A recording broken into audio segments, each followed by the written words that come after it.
নমস্কাৰ। পোনপ্ৰথমে মই অসমবাসী ৰাইজলৈ ইংৰাজী নৱবৰ্ষ 2026ৰ আন্তৰিক শুভেচ্ছা জ্ঞাপন কৰিছোঁ আৰু পৰম পিতাৰ ওচৰত প্ৰাৰ্থনা জনাইছোঁ যাতে 2026 ইংৰাজী নৱবৰ্ষই সকলোৰে জীৱনলৈ সুখ, শান্তি, সমৃদ্ধি, সফলতা কঢ়িয়াই আনে আৰু আমি সকলোৱে এখন নতুন অসম নিৰ্মাণৰ বাবে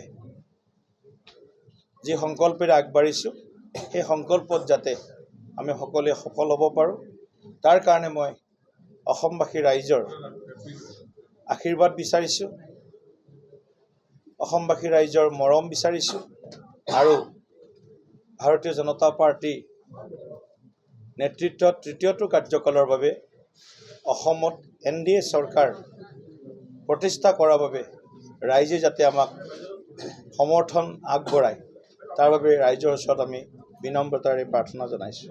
চাওক, আমি ইতিবাচক দৃষ্টিভংগীৰে ইতিবাচক আমি প্ৰচাৰৰ জৰিয়তে চৰকাৰখন তৃতীয়টো কাৰ্যকালৰ বাবে অনাৰ প্ৰয়াস কৰিম। গতিকে কম্পেৰিজন নিশ্চয় হ'ব, 70 বছৰ আৰু 10 বছৰৰ কম্পেৰিজন নিশ্চয় হ'ব। গতিকে 70 বছৰৰ অসমখন আৰু 10 বছৰৰ অসমখনৰ নিশ্চয় প্ৰতিচ্ছবি ৰাইজে তুলনামূলকভাৱে বিশ্লেষণ কৰিব। গতিকে ৰাইজ এতিয়া সজাগ সচেতন। গতিকে ৰাইজক বহুত বুজাব পঢ়াব নালাগে, ৰাইজে বুজি পায়। গতিকে অসমবাসীৰ আশা আকাংক্ষাৰ লগত ভাৰতীয় জনতা পাৰ্টি সদায় আছিল, সদায় আছে, সদায় থাকিব। অসমৰ সুৰক্ষিত ভৱিষ্যত,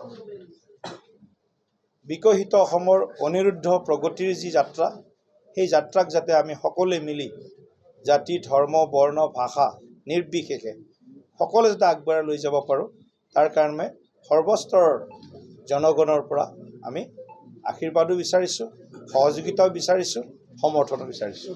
আপুনি বিচৰা বাতৰি পাব কেৱল নিউজ 18 এপত। নিউজ 18 এপ ডাউনলোড কৰিবলৈ স্কেন কৰক এই QR কোড। গুগল প্লে ষ্টৰতো পাব এই নিউজ 18 এপ।